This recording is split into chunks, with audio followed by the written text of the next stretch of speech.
Hello, castaways. I'm talking to you about Alone at Sea, and that is the Stephen Gregg and Lapis episode where Stephen wants to help Lapis. She is kind of done with water for the time being, which is unfortunate for her because water is basically her main power.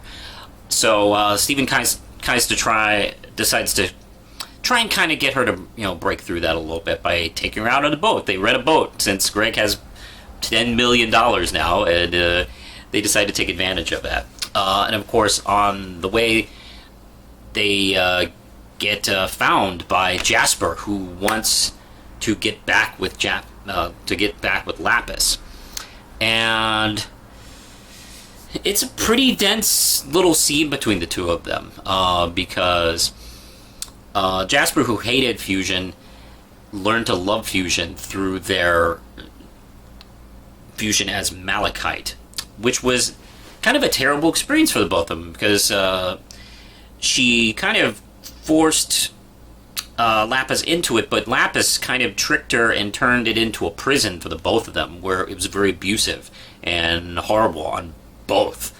And she wants nothing to do with it anymore, although, here's the thing, Lapis even kind of misses it. And Jasper obviously misses it, wants her back, wants to be back together.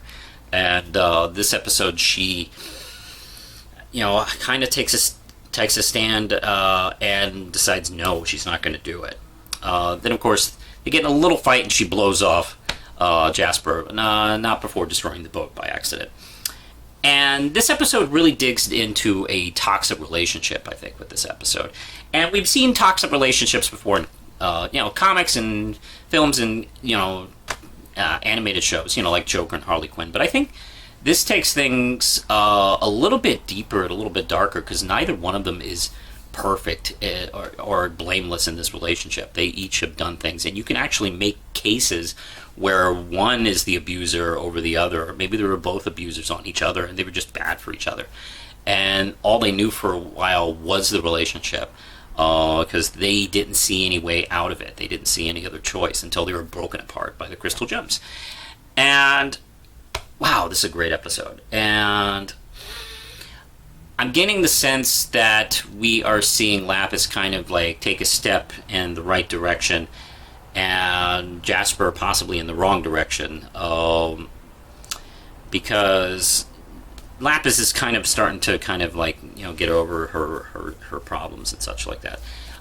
Maybe I shouldn't put it in such simple terms, but I think she's still dealing with something, and I'm going to make this, I'm going to put this theory out. I'm not a big Crystal Gem Steven Universe theorist because sometimes I'm very, very horrifyingly wrong.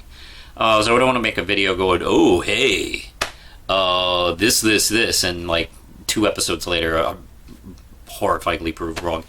But I do have this question. I do wonder if some of the things they refer in this episode about things she's done wrong, I can't help but wonder if one of them is the creation of the corruption bomb. Maybe that's why she came to Earth in the first place, was to maybe work on it, develop it, or create it. Or maybe when she was in prison in the mirror, maybe information they pulled from her was used to make that. Either way, I feel like she has something to do with it. I just can't...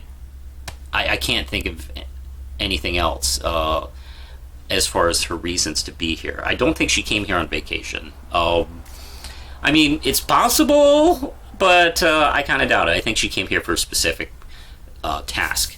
And maybe she didn't even realize what she was doing.